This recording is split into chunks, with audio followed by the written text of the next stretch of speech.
the essential to understand how to practice spiritual life in this age. There are many, what we say, bona fide gurus, and there are many who are not of that caliber. But amongst the bona fide ones, those who actually glorify the Supreme Personality of Godhead as the principal presentation of their Bhakya, their speaks, their talks, actually have the insight of what is real spirituality.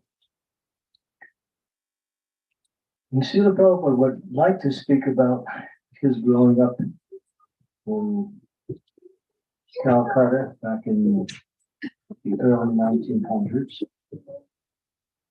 Also his time growing up, being in college, being a follower of Gandhi for many years.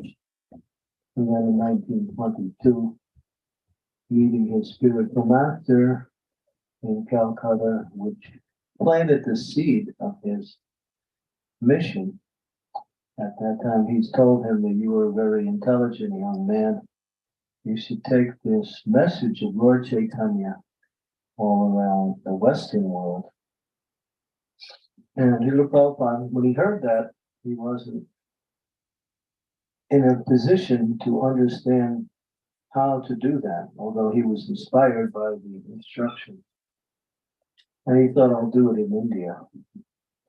And so, of course, Srila Prabhupada was married, he had 5 children, and he was destined, according to an astrologer, to be one of the richest men in India on the level of Birla.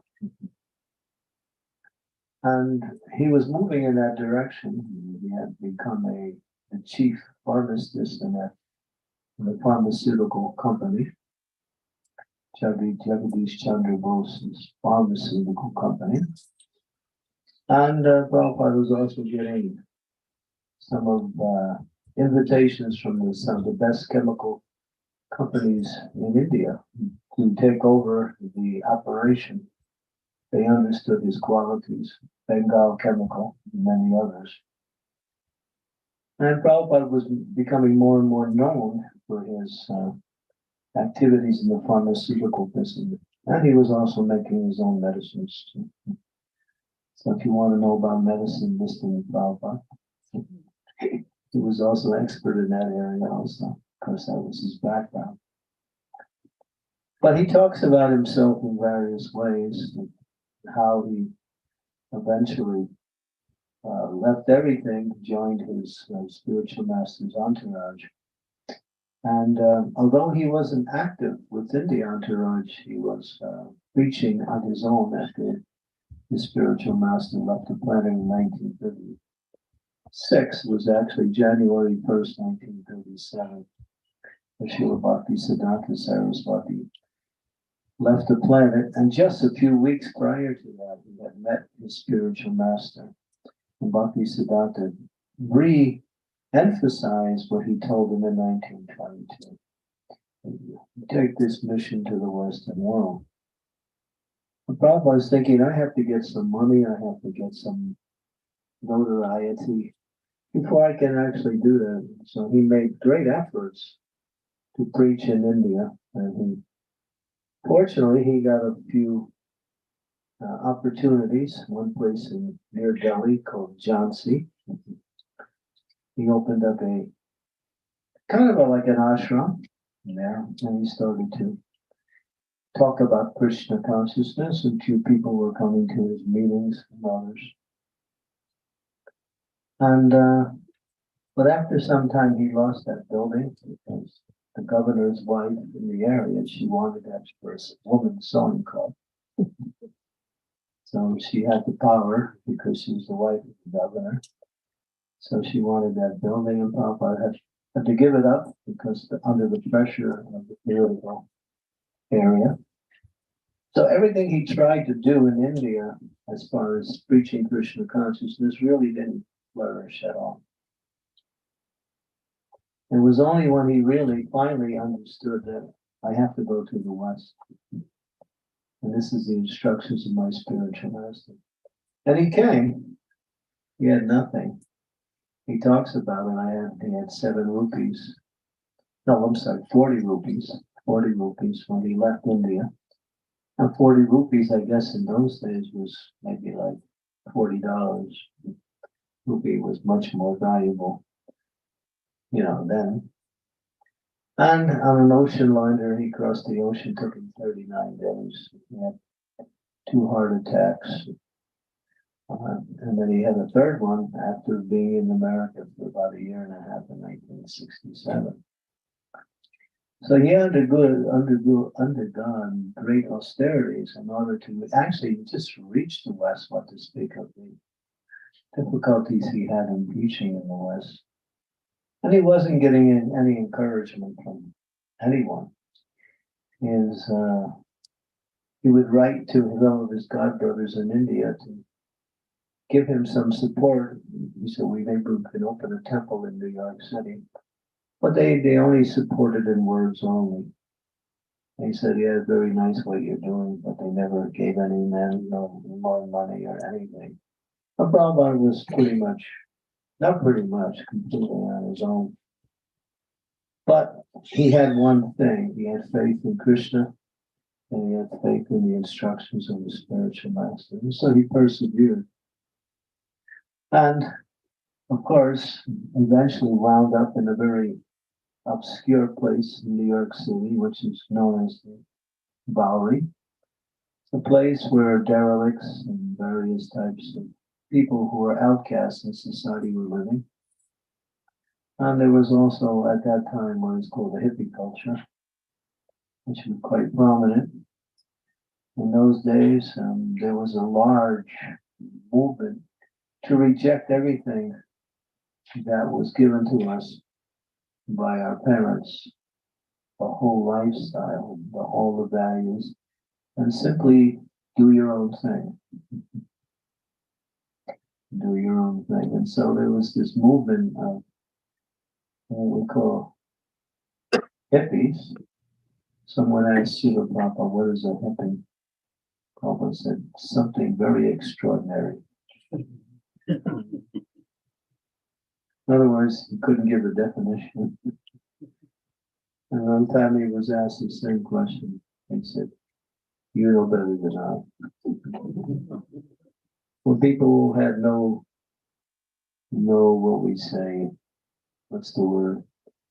A goal in life, but to enjoy as much as they could sense gratification, get intoxicated on all kinds of substances, get into music and read books on Eastern philosophy.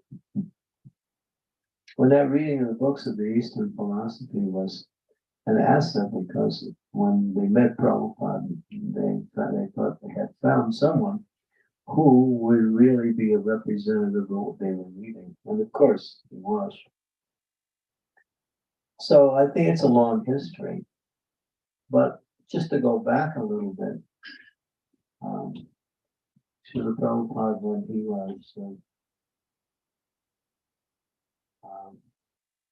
he was talking to one of his leading sannyasis at the time. This is after he had established his movement in America. And one of the characteristics and qualities about Srila Prabhupada, he was always talking about Krishna when you were with him, or he was always talking about ideas on how to spread Krishna consciousness. He was never quiet. He was always turning new ideas how to, print books, distribute books, how to reach people with this message of Lord Chaitanya. And this was Srila Prabhupada. One time, but this time he was very quiet, and he was being massaged by his devotee. And Prabhupada wasn't saying anything for quite a long time.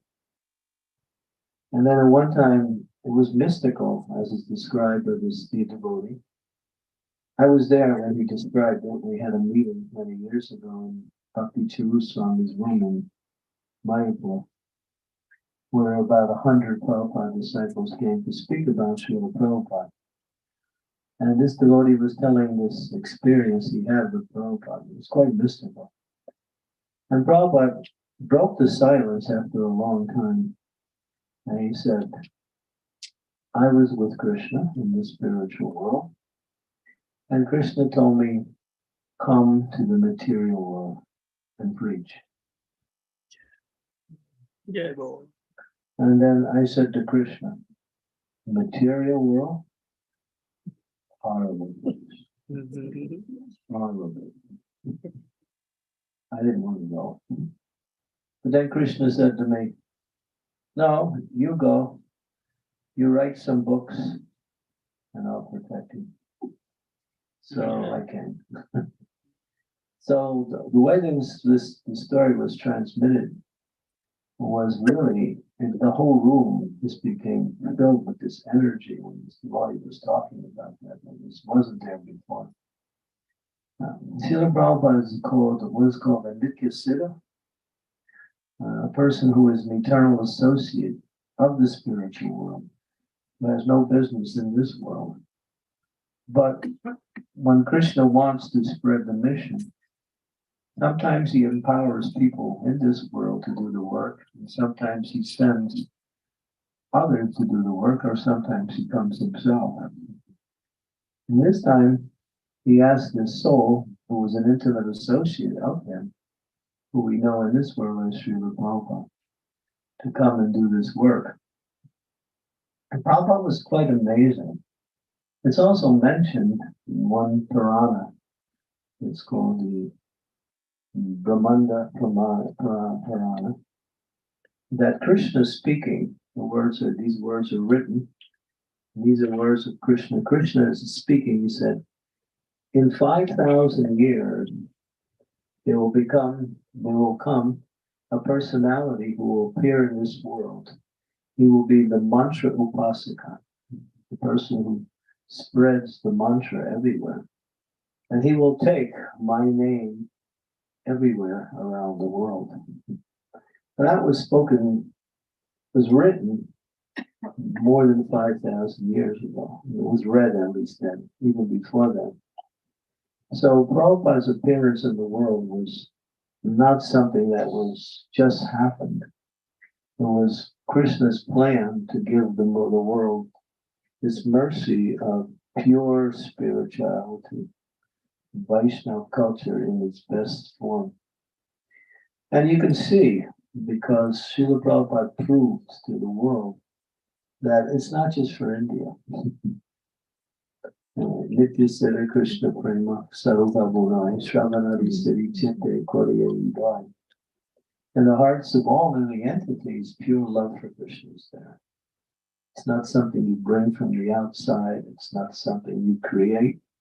It's something you uncover. So all living entities and all species of life, not only human lives, but to speak about, different types of human life, but even below that, 8,400,000 categories of living entities, and each category is a pure spiritual being, even down to the smallest life insect, which you can't even see, called the Indragopaja, is also a pure soul. Each one of these souls they have pure love for Krishna. But by the body they have, they are covered. But only in the human form of life can that uncovering happen. And therefore, this movement of spirituality is meant to awaken that uncovering. It's not about making a nice material arrangement, and it's about coming back to the Lord in the spiritual world in pure loving devotional service as the goal of life. And so that prediction was there by Krishna 5,000 years ago. And then when Sri Chaitanya Mahaprabhu, who is Krishna himself, Sri Krishna Chaitanya, Radha Krishna Narayana, he is not only Krishna, but he is in the mood of his internal energy, Srimati Radharani. Lord Chaitanya is the most mysterious incarnation of the Lord. He cannot be described simply by words.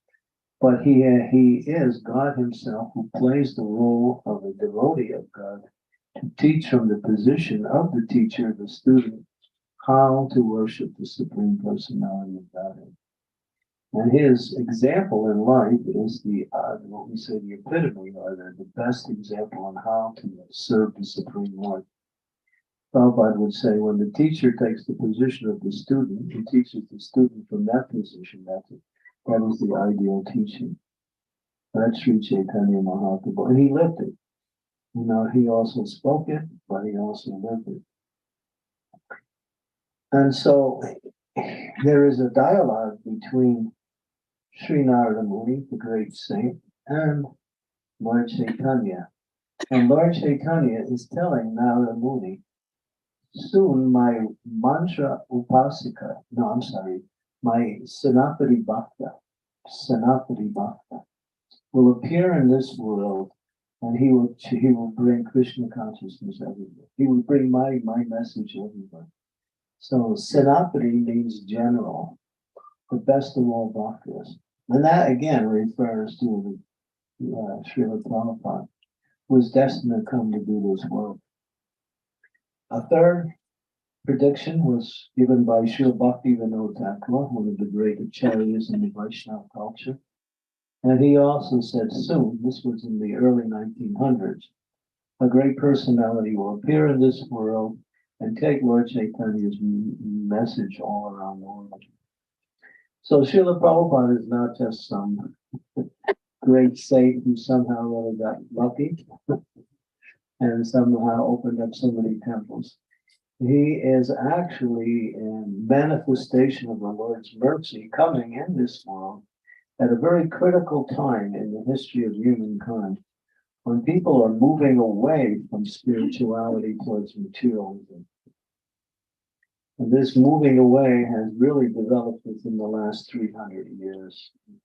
Started what's called the Industrial Revolution, trying to modernize life in such a way that people would be more and more dependent on machines and less dependent on nature, more and more dependent on government policies and less dependent on each other.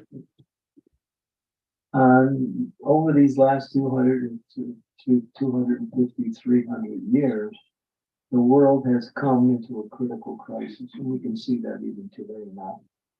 And at any time, there could be a major war, not just a small one. And Prabhupada was, I don't want to sound fatalistic, but Prabhupada was giving a lecture, and he was discussing, it was more like a discussion with his devotees.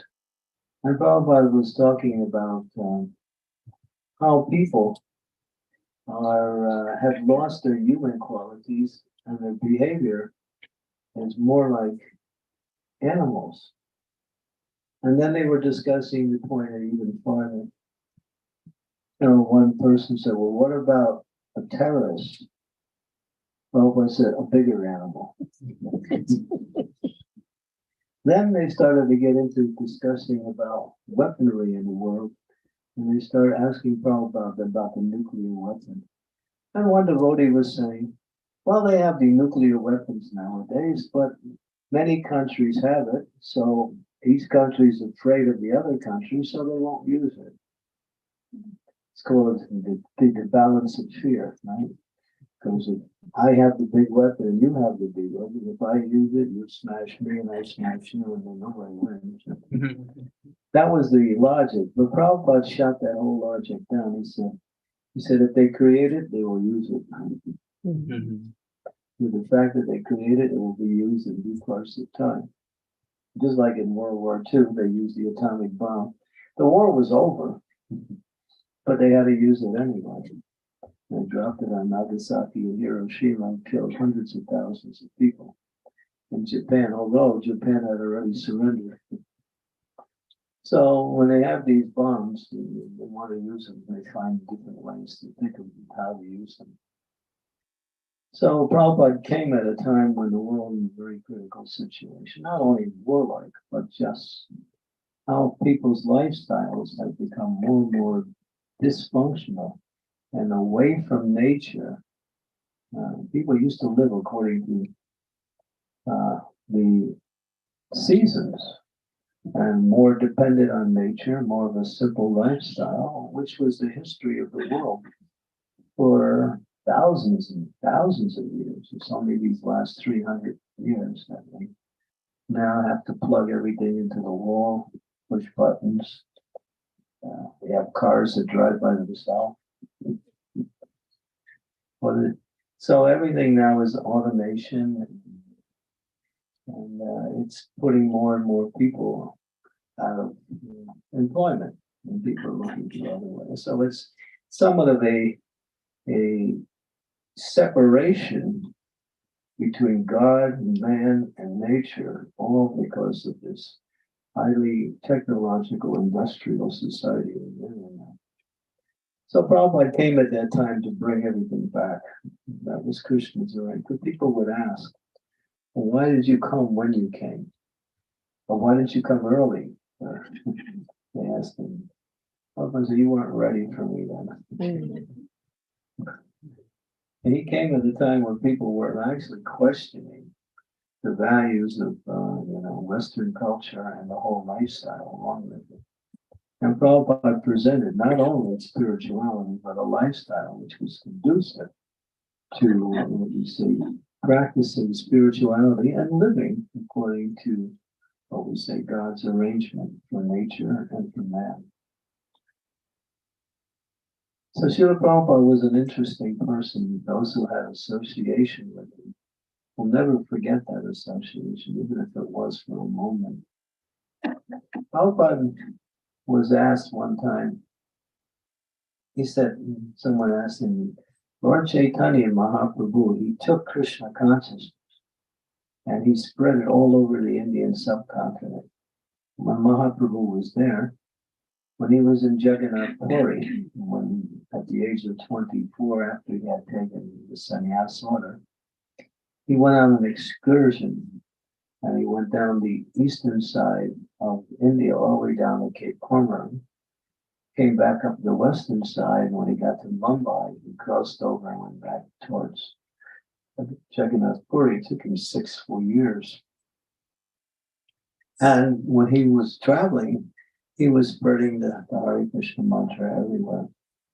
Everywhere he went, thousands and thousands of people would join him, and he would simply chant and dance. And there was mass kirtans all around the world, all around India, I'm sorry. And people were actually getting the real taste of the Vedic culture. And practically, Lord Chaitanya made India fully Krishna conscious at that time, at least many parts of India. And so the devotees had asked Srila Prabhupada when he came to the West and he had his Western disciple, Lord Chaitanya, he took Krishna consciousness all over India. He's God. Why didn't he come to the West and do the same thing? Big question. And he was here, and he showed his power in India. And Prabhupada said, he left it for me to do. Very well. He wants to give credit to his devotees, and so he empowers his devotees to do the work, his homework that he could do automatically. But that doesn't really solve the problem. The problem is that he wants the devotees to take the opportunity to do the work that he wants to do until they can get the credit and also become purified and achieve the spiritual realm. That's Krishna. Like that. So, and this is a feature of Krishna's nature, is that he's all powerful. So one time somebody asked Prabhupada was in London. He was meeting very important people at the time. He had asked his secretary, Shamsundar, I'm here in London for about 3 more months. I want to meet many important people, bring them to me. So Shamsundar was good at meeting people. He's the one that met the Beatles. And so he was meeting poets and authors, musicians, and people who had positions in society. So there was one group that came, they were called the Mensa Society, MENSA, Mensa. And their program was to pick philosophical topics from the different scriptures or from topics that worldly people are interested in and discuss it. They were armchair intellectuals. Pick a topic and just discuss it, try to understand it from different angles of vision. And so they were known as the Mensa Society, discussing. So Prabhupada met them, and Prabhupada was talking about how Krishna is all powerful. He can do anything. And Prabhupada's also said that he can change night into day and day into night. Try to figure that one out. So there's nothing God can't do because God means all powerful.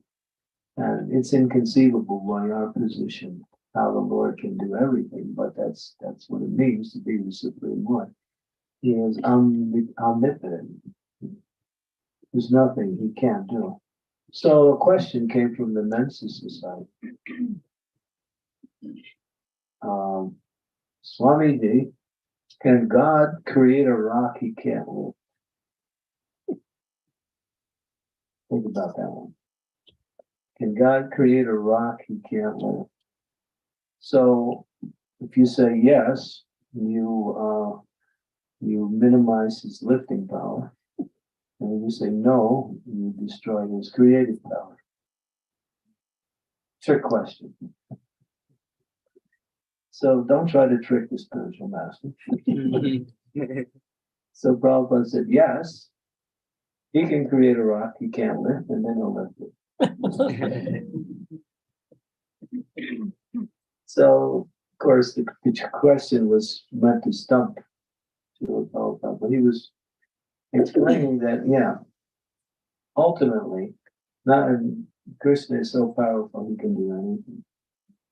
And Srila Prabhupada taught us what it meant to be a devotee of Krishna. And meant to be a devotee of Krishna means that just to have that position is glorious. To be a devotee of the Supreme Personality of Godhead. I mean, by nature, that is our position. We are all Jiver Subai Krishna Nityadas. We're all devotees or servants of the Supreme Personality of Godhead.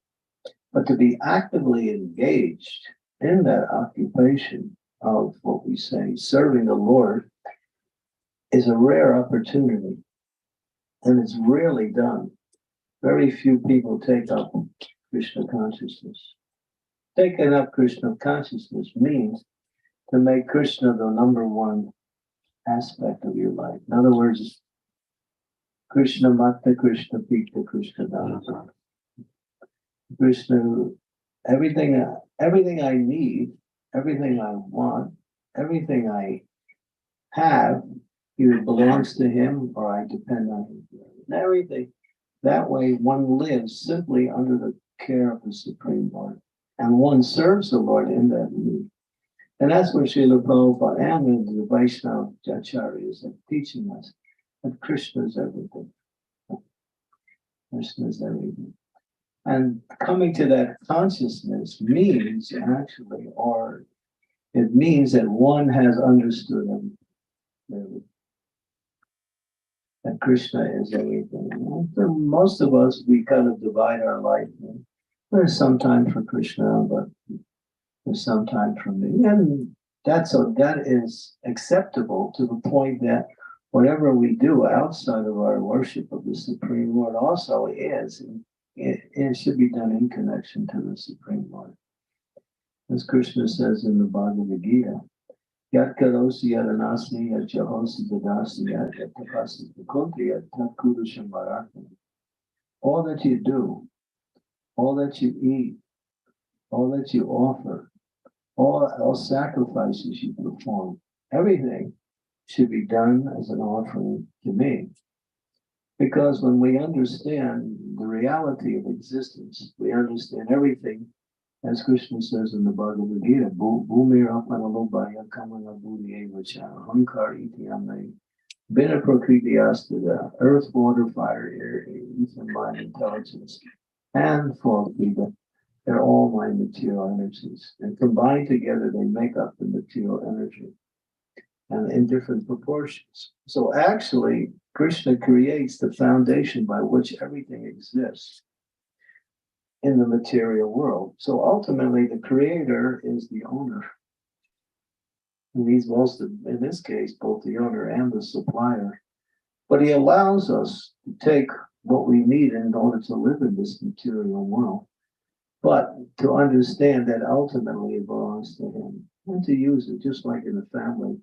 The parents provide for the children, but maybe the children can't really contribute anything, but because the parents are there, they provide everything to the children, and the children take advantage of that and they use whatever they need to grow, to live their life. But it is coming from the parents. This is just an example, but it applies ultimately to our relationship to Krishna. As Krishna says in the Bhagavad Gita, Savasita Hamridi Sari Visto Mates Mates with Apohamucha Gyana. Savasita Hamridi Sari Visto Mates Mita Apohamucha. Yeah. That if you want remembrance, it comes from me. If you want forgetfulness, I help you. And if you want knowledge, that is also coming from me. So everything is coming from God. It's the only thing we have is desire. He gives us our choice on how we can desire. And based on a desire, we bring either the material energy or the spiritual energy. So if we desire materially, we bring that type of energy towards us according to the nature of that desire, with those three categories: goodness, passion, and ignorance, which makes up the material energy. But when we desire Krishna, then we get under the control of what is called Daivi Shakti, the spiritual energy, and then we are free from the influence of the material energy. And being free from the influence of the material energy means to be free. Because we only have two options in life. We either go for the material or the spiritual. We try to combine sometimes a little bit of material here, some spiritual there, that. But that means being under the influence of the material energy means you have to work under those laws, and under those laws means there's restrictions, and there are also reversals. Material energy is called is precarious. It is unsteady. It never moves in the same direction. It's always changing. So we can't really depend on the material energy because it is always changing. Sometimes the mode of goodness is prominent. Sometimes the mode of passion. The Bhagavad Gita explains the modes are always fighting for supremacy. So according to the nature of our desire, we connect with one particular mode and we get a particular result. So we don't really do anything. We're thinking we're doing something. Oh, I'm working, I'm doing this, I'm planning like this. But that's just an illusion. Actually, we're simply desiring and we're moving the energy according to that desire. And according to that movement of the energy, we get a particular result based on our desire, which is formulated by our activity. But ultimately, if we were in control, then everything would work according to the way we planned, right? And that's life in the material world, right? Everybody is just waiting for that day when all of my desires will be filled. Yeah? I'm still waiting, right? That's material life. It never happens because everything works under the control of the higher powers. So happiness or success in life means to put yourself under the diving, the spiritual energy, and serve the Supreme Personality of God. And that's where Srila Prabhupada came to teach. And he taught it in so many different ways, through philosophy, through his personal example, and through the examples of others also. That spiritual life is life. Material life is just a movement of the spirit behind a shadow. It's more like as the shadow reflects the image of the person, so material life is reflecting the reality of the spirit. Therefore, it has no substance to it. That's why no one can be happy in this world. It's not possible because it has no substance to it. It's always changing, and it's based on the external movement of the material energy, which is simply the mind and the senses connecting with the objects. The real happiness is coming from Brahma Sokyam, which is that happiness that comes by nature of our intrinsic qualifications, spiritual. We are all spiritual by nature, and we have a material body, but that is secondary at best. And so the happiness we're looking for is only on the spiritual plane. It cannot be found on the material plane. So this was what Srila Prabhupada has written. And he's written so many books, and he's taught his philosophy practically, and also how to gain the results of the activities. And so Prabhupada spent so much time, energy, and let me say resources to spread this movement. And he writes, it wasn't easy. He said, I had to walk through fire. I didn't look left. I didn't look right. I looked straight ahead. I was walking through fire. He said, when he first came to this country, people would ask him, well, Swamiji, why have you come here? And he would say, I would come here to teach you what you forgot. And then he would try to, he would speak about, eventually he didn't speak about it at the beginning. He said, and in order to do that, you have to follow some rules. No illicit sex, no intoxication, no meeting, no gambling. The Prabhupada was talking one time about how one of his godbrothers went to London. And he met a very important man in London. He was Lord Jetland. And Lord Jetland has spent some time in India during the British rule. So he got a chance to meet Prabhupada's godbrother. They were talking. And Lord Jetland was quite respectful. And he said to Prabhupada's godbrother, can you make me a brahmana? And he said, yes. Oh, what do I have to do? Well, you simply follow these 4 rules, restrictions. No illicit sex, no intoxication, no meat eating, no gambling.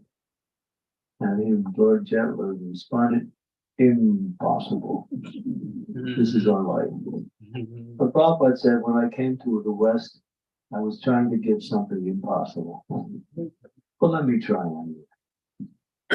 Let me try anyway. So a few people came for it. And Prabhupada was successful because he simply depended on Krishna. He didn't change anything that was given to him from the previous spiritual teachers or the scriptures. He presented it as it is. And Bhagavad Gita has been in the world for thousands and thousands of years. Ever since Krishna appeared, about more than 5,000 years ago. But Prabhupada said, how many people outside of India? Actually, and Bhagavad Gita was around the world, in different places. That one famous yogi who came from India in 1993, the World Parliament of Religion. What was his name? Swami Vivekananda. Swami Vivekananda, yeah. He was also talking about Bhagavad Gita. But Prabhupada said, for years Bhagavad Gita has been in the Western world, but who actually became a devotee? Nobody. It's only when we presented Bhagavad Gita as it is, as Krishna intended it for us to understand, only then did people actually understand what is the true meaning of Bhagavad Gita. When Prabhupada was here, he said there were 667 editions of Bhagavad Gita. but nobody has touched the actual Bhagavad Gita. It's usually Bhagavad Gita as I see it. So, but when Prabhupada came, he said, this is what Krishna says, you're a rascal, surrender. But people didn't like that. But Prabhupada said, this is what Krishna says. Anyway, surrender to me. Sarvadharma Parityajam Mame Kamsaram Bhajam Aham Tvam Sarvapapam Milksayasami Masicha. Give up all your ideas on how you can be spiritually advanced and just depend on me, surrender to me. I'll take care of you. Don't worry, don't hesitate. But after Krishna spoke that, Krishna thought, I made it too difficult. Nobody's coming. Hardly any, maybe a few. But then Lord Chaitanya came. Lord Chaitanya said, don't worry about your surrender. Just chant Hare Krishna. And follow these simple rules and chant the holy names of the Lord. Dance when you feel happy, and take nice vegetarian foods offered to the Lord in devotion. You follow that process and live your life according to the simple principles that are given in the Bhagavad Gita. And Tattva Deyam Purna Janmani Maiti Mamiti Sarjana. To qualify yourself to return to the spiritual world. The Chaitanya Mahaprabhu made it easy. He made it easy. And he gave it to everyone and anyone. You see, when Srila Prabhupada came, who did he preach to? It wasn't the big people who had positions in society. It was the nippies on the Bowery, people who were considered down and out by material standards. These are the people that came forward. And they took it seriously. They changed their life. And Prabhupada was really proud. One time Prabhupada was sitting with some of his disciples, this was later. And someone said, Swamiji, can you show us some mystic power? People want that. Some magic. That one yogi, you go like this, or Askula, or a pile of ashes, or some gold. This is mystic power. That is something that is there. You can learn the science. It's mentioned. And Prabhupada, when he was asked that question about mystic, can you give it? Prabhupada pointed to his disciples. He said, "This is my mystic power." They were all, woman mongers, drunkards, drug addicts. Now they're free from all this. They're chanting Hare Krishna and they're developing all things. And Prabhupada did a miracle, really.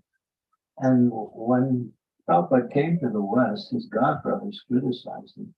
You'll never be able to give these militias this great science of devotion. And they're too far gone. But Prabhupada understood Lord Chaitanya, and Lord Chaitanya said, it's mentioned every town and village. The scriptures have mentioned that Lord Chaitanya's movement will go to every town and village. But how did they interpret that? They were thinking every town and village in India. But Prabhupada, no, it was every town and village around the world. That was the idea. So knowing the prediction and also knowing the mercy of Lord Chaitanya, Srila Prabhupada preached very strongly the message of Krishna consciousness. And he emphasized the importance of chanting Hare Krishna. Because it's mentioned that out of all the practices in devotional service, Krishna Varnam Tusa Krishna Sangapanga Saparshadam Yadyai Sankirtanai Prana Yajanti. Chanting of the Hare Krishna Maha Mantra is the means by which one can free themselves from all of the turmoil that comes by way of material interaction and ultimately attain to the pure state of consciousness. Simply by this chanting of Hare Krishna Maha Mantra. It's powerful. It's coming from the Vedas, but it's not only coming from the Vedas, it's coming from the spiritual world. Golokera, Premadana, Harinam, Sankirtan, Ratin Janmino, Pena Upai. that this mantra, the chanting of the holy name, is not something of this world.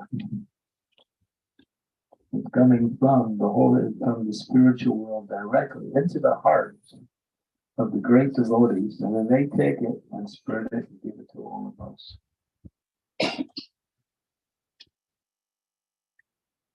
So this chanting is the essence of this practice of spiritual life.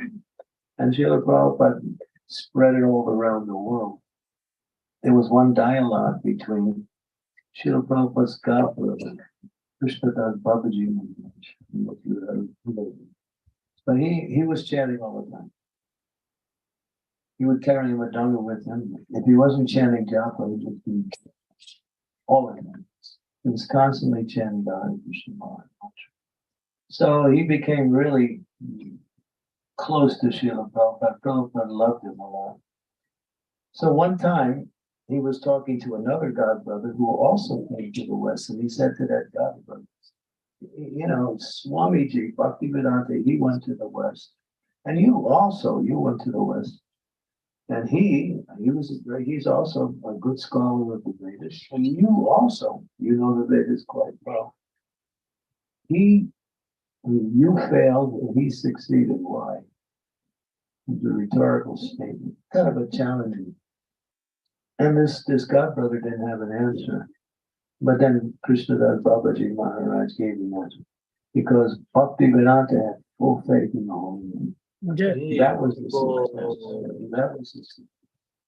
He knew by spreading the Hare Krishna Maha Mantra everywhere, this would bring a cultural revolution in the minds of everyone, a spiritual revolution. And that was Prabhupada's success. Actually, see, Kishore.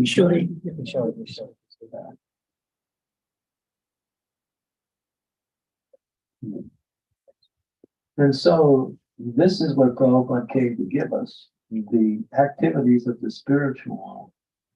So we must take advantage of it because life is short, especially in Kali Yuga. It's not only short, it's very short. And the way we live now, it's become shorter. We've created more ways to shorten our life by bad air, bad food, bad sound vibrations, and scientists. That requires a little explanation, but later on you can ask me the questions and I'll give you the answers. So, Srila Prabhupada, again, I want to make the point that he is not an ordinary personality. And Prabhupada was very personal. He was always with his devotees. And he gave people so much of his time. His door was always open. Anyone who wanted to come to see him, if he was available, he was always talking, meeting people, traveling around the world, translating the Vedic scriptures, writing his Bhakti Vedanta purports, opening up temples, meeting, making devotees. Prabhupada's mission was in 1949, he wrote a thing called the Gita Nagari concept. And in that Gita Nagari concept, he established his ideas of what he wanted to do in the West. And that was four things: to spread the holy name, to translate the Vedic scriptures and distribute these books, to open temples, and to educate people to the point where they can take initiation and become medically qualified, along with establishing a society of simple living based on the culture that Krishna taught, farm communities and Varnashram. This is the sum total of all of Prabhupada's programs for what is called the re-spiritualization of the whole. Prabhupada has a big mission. He says he wants the whole world to be Krishna conscious. He's not interested in followers. He's not interested in prestige. He's interested in giving what Krishna wants to the world. That is to make everyone a follower of the Supreme Personality of Godhead. And he understood the secret lies in India. Western society is just like they asked Mahatma Gandhi, what do you think of Western culture? He thinks Gandhi responded, I think it's a good idea. That means they should develop culture here. There's no culture here. What is the culture? Money. Money is the honey. And wherever there's honey, there's bees. So this Western culture, which is all around the world, simply proliferates itself on the idea of money, position, power. In other words, if you got money, get money. That's the first thing. If you got money, you can do things, and you can go places, you can influence things. But money is not a foundation for culture. Culture is actually character based on spiritual and aesthetic and moral values that people live according to. And Prabhupada wanted to reestablish that. So he said that we have to reestablish the Vedic culture, simple living, Krishna consciousness, Brahminical culture, and he included cow protection, or cow care also in that, which is the foundation for a wholesome culture, not car care, but cow care. I mean, cars are useful, but we have so many problems because of it. So yeah, but if you have cows, there's no problems. The only problem is how to take care of them. They give you so much. I was giving a class, so we were talking about cows. I'm sure many of you have lived in India before you came to this place. And cows were a very big part of people's life, in many of the villages and even in personal homes. But we were talking about cows, and one devotee who had been in India, I was taught this was in North Carolina, it was in Charlotte.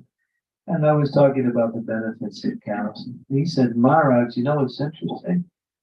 He said, if someone in the family, they have a cow, someone in the family gets sick, someone in the family will go over to the cow and whisper in the cow's ear that this person is sick. And this cow will go and look for the herb in nature and eat that herb. And then I'll milk the cow and I'll give that milk and that'll be the medicine for that. Amazing. But then another person said, it's not like that, Maharaj. It's not, you don't even have to tell the cow. The cow knows when they're sick. They're very perceptive. And she'll go automatically and eat that herb and like that. So yeah.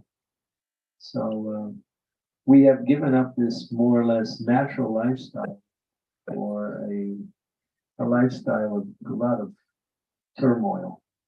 So Prabhupada also wanted to reestablish a more simple lifestyle amongst the devotees and amongst people in general, because he saw that was conducive to not only to material success, but also to spiritual upliftment.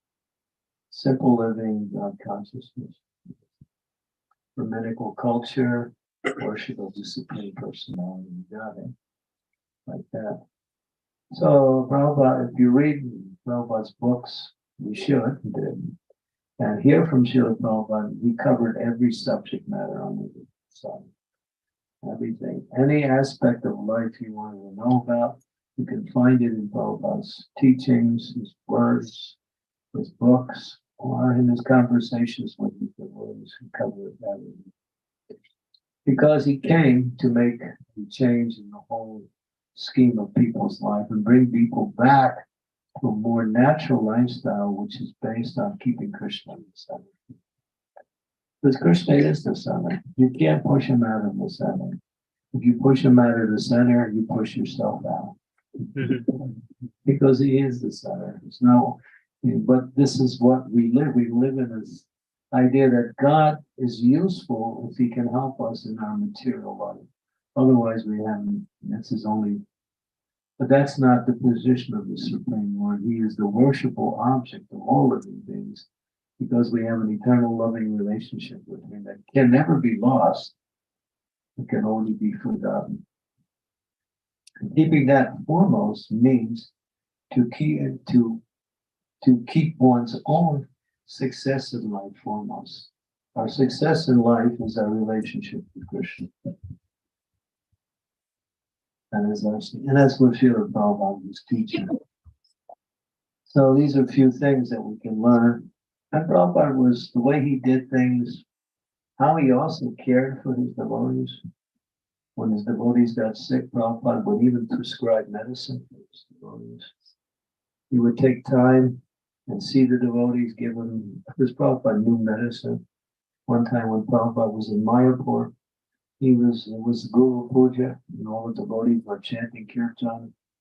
Prabhupada was there receiving the worship, and devotees were coming up and offering flowers to Prabhupada. Prabhupada was accepting the worship, and then one devotee came up, and he had a cut in his leg, and Prabhupada noticed the cut, and he called him over. He said, are you taking care of that? Oh, yes, Prabhupada, but Prabhupada could understand, he was just saying that. The Prabhupada turned to his secretary sitting. He said, give me a pencil, paper. And he wrote down the medicine. This is during the Guru Puja. He's being worshipped. They're singing his glories. He's writing a medicine for one of his disciples. He says, here, get this medicine. And he handed him the paper. So yes, the Prabhupada was very personal. Not only was he a great, powerful spiritual master, but he was like a father to all his devotees. Yeah, he was everything to everybody. So a very rare personality, as one person said, 1 in 10 million. But I think even that is too much. More like 1 in 10 billion. Prabhupada was such a special personality who came to do this work. And it wasn't easy. It wasn't easy because he had to work against the whole scheme of Western society and awaken people to who they actually are. But he knew how to do it, and that was Lord Chaitanya's mission. Chant the Hare Krishna Mahamantra. Kirtan, japa, and when you feel happy, dance. And if you don't feel happy, dance anyway. Because if you do, you'll feel happy. It works. And then he said, take nice vegetarian foodstuffs that are healthy and also spiritually uplifting. So this is our movement: chant, dance, and eat. And read some books. But what the most important thing is that what we have as far as the value that we have each other, the more we come together as a group, we have our personal families and we usually use that as the center of our life. But ultimately, the real family is the spiritual family. Because we all have the same goal in mind and we all have the same need. And we all need Krishna. So when we come together and have programs together, discuss Krishna consciousness together, support each other in the spiritual way, and also in the material way also, not just spiritual. And then we find that life becomes so wonderful. We live in this Western society in what is called an artificial lifestyle, called the nuclear family. The nuclear family, mother, father, a couple of kids in one box, called a house. But actually, society, if you take it back to Occidental culture, people live more communally. Sometimes they call it in India the extended family. But communally, and that way people would share resources, share labor, and work together as a unit to fulfill their needs. So that was what Prabhupada wanted to start, to create a spiritual family. Devotees would come together, not only in the spiritual way, but also in the material way to support each other's needs. Just like raising children. It's not easy, right? Especially in Western society. what does it say in the scriptures? It says to raise a child, it takes a village. It takes a village to raise a child. And then the child has many mothers, many fathers, many caretakers. The child grows up in a very more holistic way. And now we have to, if we don't have time, we're working, we send the child to daycare centers, and we send them to these schools. And they learn so many wonderful things in school. How to use bad language. How to, I was with them, I had one, she lives here in Reading. Maybe you know her name is Bhakti, my disciple. I was at her house, and she has a son. He's about 13 or 14 years old. Her daughter is about 9 or 10. I was talking to the boy. He was telling me, I was asking him about what's school like. He said it's horrible.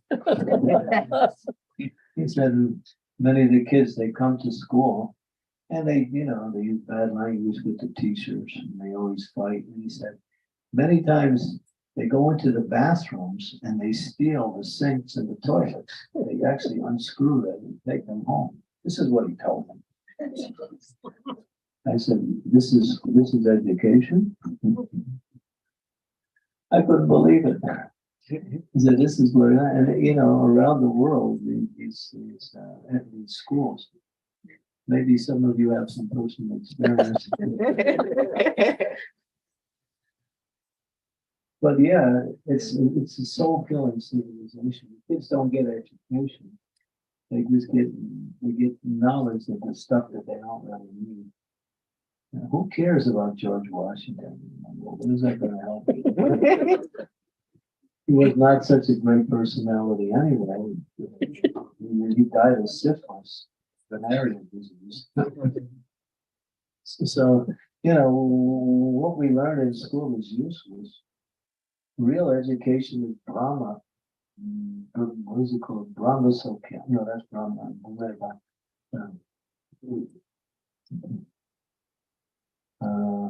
Vidya. Brahma Vidya. Yeah. The knowledge of spirit. Now, of course, material knowledge has a basis also and has some foundation. And unless we educate our children in spirituality, then we'll find that they'll always have so many problems in life, trying to grow up in this society, struggling. That education is there within community. It's like Prabhupada established Gurukul all over the world, places where children can actually get education, both material, learning about basic things like mathematics and agriculture, geology, and all of that. But the essence is, who am I? What is my goal of life? There's a statistic. This is a statistic here in the United States that when you test the IQ of a child when they're about 3 or 4 years old, it's very high. But after they go to school for 20 years, 10 years, 15 years, their IQ drops. You become stupid by going to school. Yeah. All you learn how to do is steal toilets and how to, I don't know what they learned at school. I'm not sure. I don't even know because it's not really important. The essence is that we need to understand that our children are the future of not only of our livelihood, but of the world in general. So it's our duty to give them the opportunity to practice spiritual life. And there's where community comes together. So if we come together more as devotees and work together both in the spiritual and material way, we can fulfill all of our needs in a more holistic environment. And that's a whole other subject. I'm just speaking about the general principle. But the details are also there. It's also known. You just have to fill it in. But the essence is community. Not this nuclear family where everybody has a car, everybody has a cell phone, everybody has TV, everybody has everything. That's done intentionally in order to get everyone to buy the rich products that they sell on the market. maybe many of you know, they study your spending power through advertising, and they know what you buy, and therefore they always send you these advertisements of the same stuff to get you buy more of the same thing. So the whole idea is to get all your money through selling you products you don't need, that was considered to be necessary based on a lifestyle that is artificial. That is today's world, and therefore people are just simply struggling. And the more money you make, the more to take. It's a fact. I preached in the UK, and the people were telling me 45% of the gross income that people get from their paycheck goes to taxes, even before they don't even see it. In other words, they get 55% of what the gross income is. And if you make over 100 pounds, 100,000 pounds a year, it's 50%. So they're out to get all your money and get it by helping you spend things that you don't really need.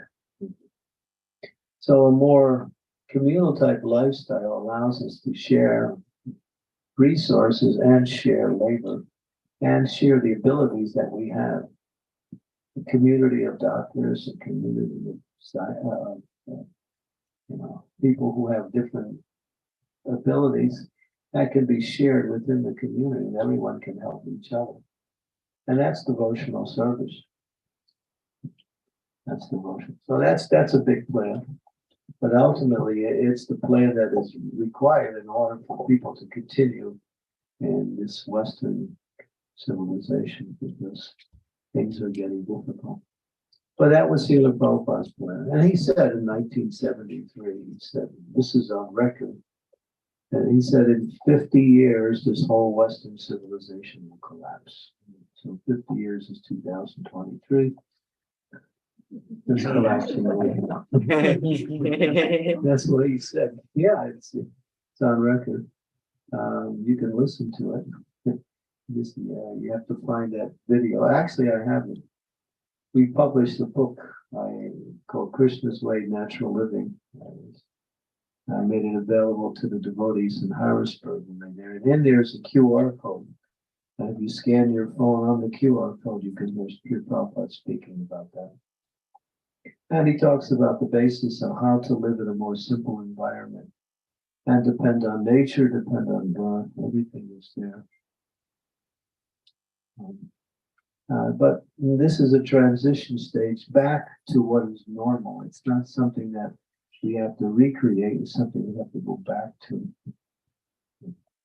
But we're stuck. We're stuck into this particular civilization. We're plugged into it. How to make that transition? It's happening slowly, but it is happening. It's a fact. So that's Prabhupada's movement.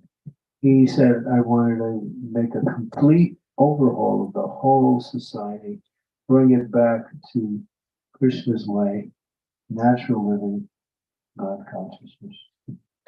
Hare Krishna. Hey. Prabhupada. There's so much we could speak about Srila Prabhupada, what he did, how he did it. It was miraculous. But he came to do it on behalf of the Lord, and he was successful. Any questions or comments? Anything? So thank you, Maharaj, for a wonderful class and reminding us of the glories of Srila Prabhupada. So if we have to serve Srila Prabhupada's mission and vision, we need to feel connected with him. So what are the ways we can read his books? When he was asked, Srila Prabhupada, how can we associate you with one of your God? He said, read my books. He said, I'm in my books. Everything you need to know is in the books. And his books are not simply philosophy. It's his personal realization on his relationship with Krishna. they're both philosophically and very personally connected to Srila Prabhupada. Now, when you read his books, you can actually connect with him. Can I tell you a little personal story? Yes. You want to hear? Yes. I don't want to sound like I'm special, but I was in Chicago. I stayed in the Chicago temple for about 17 years there. And one day I was in my room. This was back in the 1990s. And I was reading Srimad Bhagavatam, just reading for a long time. I must have been reading almost 2 hours. And at one point, the whole thing changed. I wasn't reading the words anymore. I was hearing the words. I started to hear Srila Prabhupada's voice speaking the words as I was reading them. It was like listening to a tape of Srila Prabhupada. And it went on for some time. And I was amazed. As I was reading, I was hearing his voice speak the words I was reading. It went on for quite a while. And then after maybe 10 minutes or so, it stopped. And I think Prabhupada said, I'm in my books, I told you. I'm here personally. So we can actually connect. That was the experience.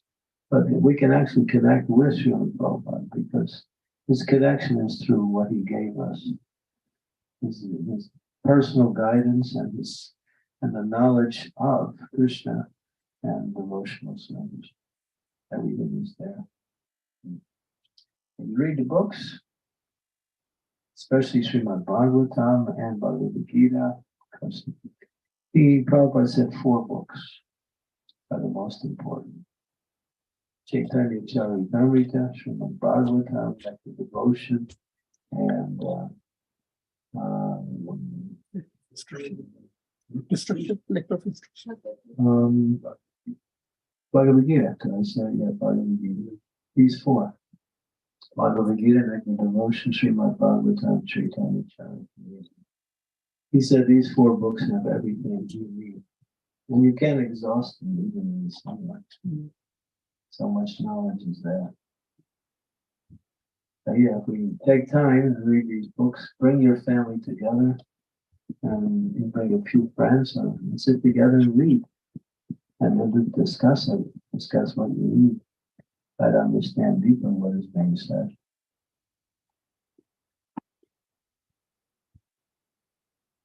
Anything else?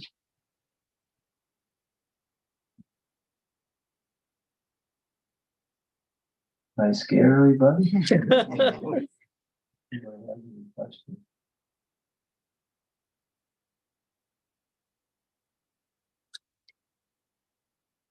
Okay, thank you. Thank you. Prabhupada. Ki jai. From Candramauli Swami Maharaj ki Jai. Thank you much. Thank you. Hare Krishna. Pues, digo, appelar.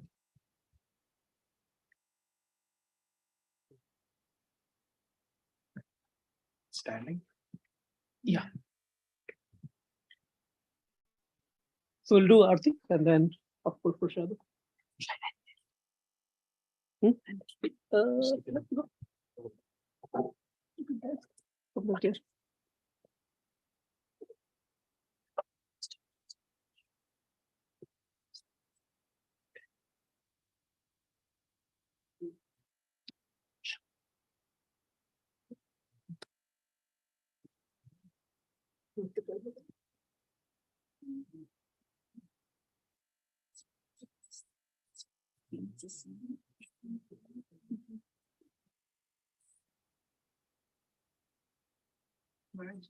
Would you like to sing Aarti?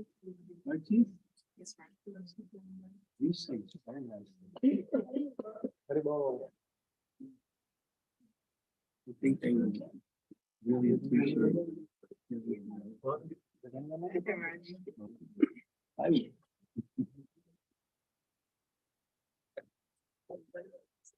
Yeah, I mean, yeah, you can move it.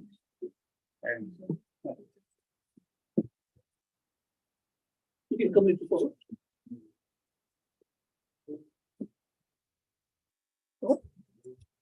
Yeah. No.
Namo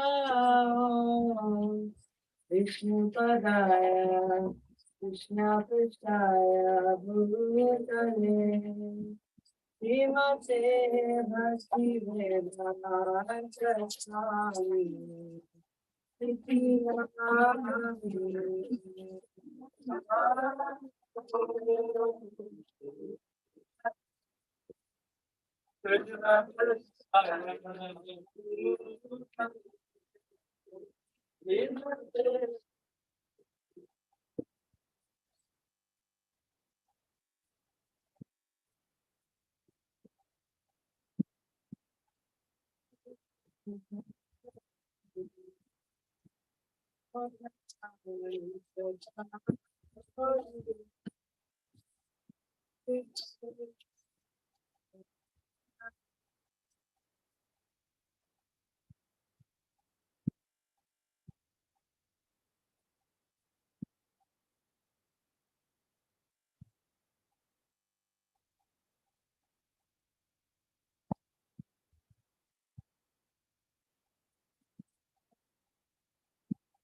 Jai Om Vishnu Padma Mahans Parivajacharya Sloka Satya Shri Shri Man Devangay Say Sri Bhakti Vedanta Swami Srila Prabhupada Ki Acharya His Divine Grace Srila Prabhupada Ki Jai Om Vishnu Padma Mahans Parivajacharya Sloka Satya Shri Shri Man Divine Grace Srila Bhakti Vedanta Saraswati Maharaj Ki Devori Vaishnavindagi, Acharya Srila Haridas Thakur Ki, Sanatana Bhagavan Sri Gopal Das Mudaras Sakla Swami Ki, Sikaho Shri Krishna Chaitanya Prabhu Nityananda Sri Advaita Gadadhar Sri Vasari Om Bhakti Vrindaki, Shri Radha Krishna Gopal Gopinath Shamakul Gunakul, Giri Govardhan King, Govardhan Dham King, Mayapur Dham King, Jagannath Puri Dham King, Anjamai King, Vimunamai King, Tulsi Devi King, Devi King, Sabadeva Bhaktivinoda King, Rishi Kishore Kishore King, Vishnu Gaurnitai King, Baldev Subhadra Maharani King, Upavan Sringadev King, Sri Harinam Sankirtan King, Lord Menanande. Glories to the assembled devotees. Glories to the assembled devotees. All glories to the assembled devotees. Glories to Shri Guru and Shri Ranga. Shri Prabhupada Ki Jai.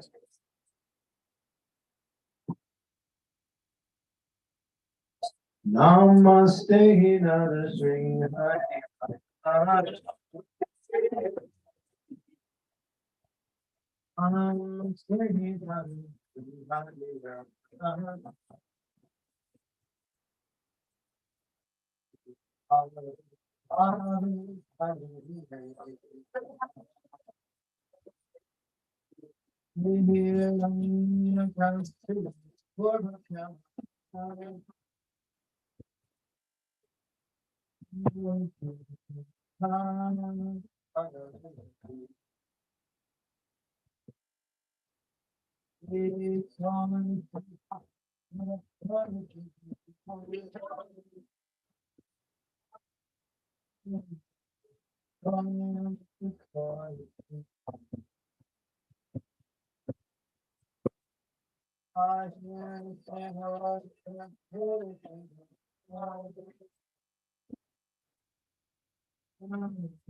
Bolinda Chandramauli Swami Maharaj ki jai.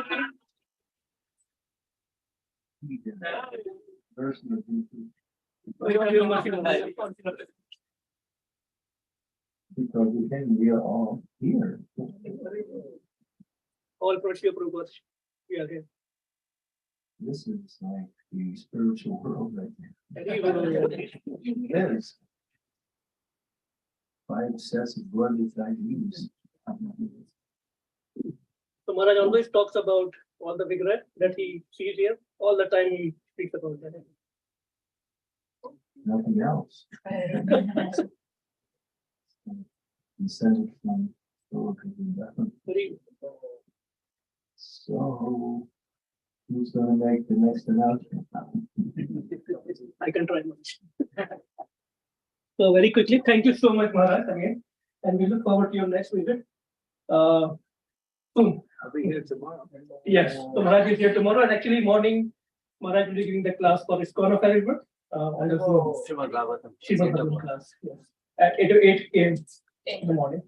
8 a.m. Neither one, PM AM doesn't. What words? That's the time you get up. So thank you everyone for joining us. We do have a few new devotees today. We have Sudha Mataji. Thank you so much for coming. Thank you, Auntie Kameshwari Auntie, for bringing us. And we have- Haribo. With us. Haribo. He's first visit, but it will never look like he's here for the first time. So thank you, Prabhu, for your enthusiasm. And I think, Uncle, you are here for the first time also? Yeah, I'm Rita. Yes.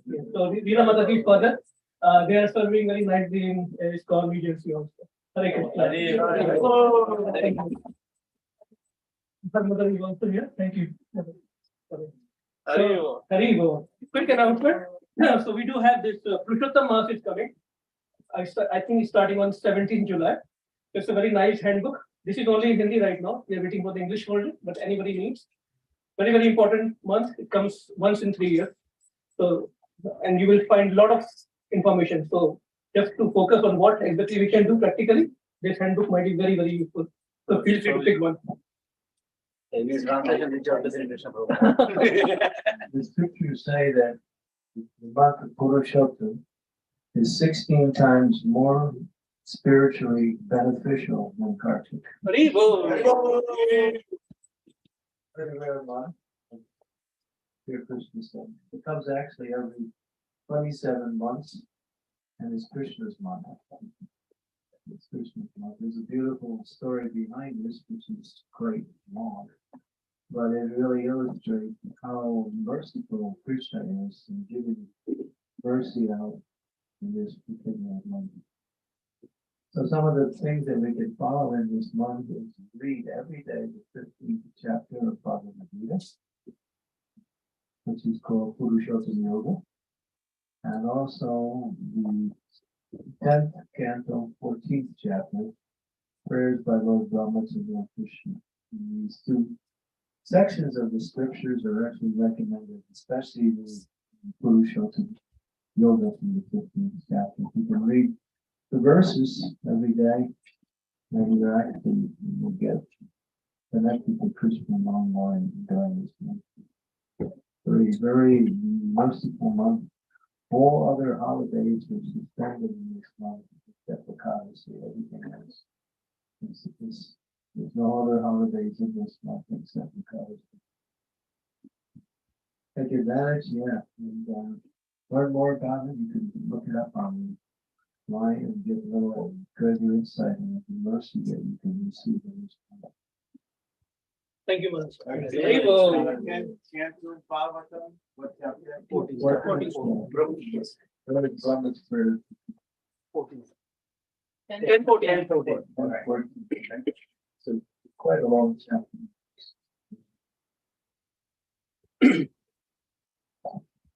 Thank you, Maharaj. So with that, Prashadam is already on the table. So we can honor Prashadam. And I think I have something more in mind, but I think I'll forget. So I will let you go. And yeah, feel free to pick up the booklet from here. One for each family. Hare Krishna. Thank you. Srila Prabhupada ki jai.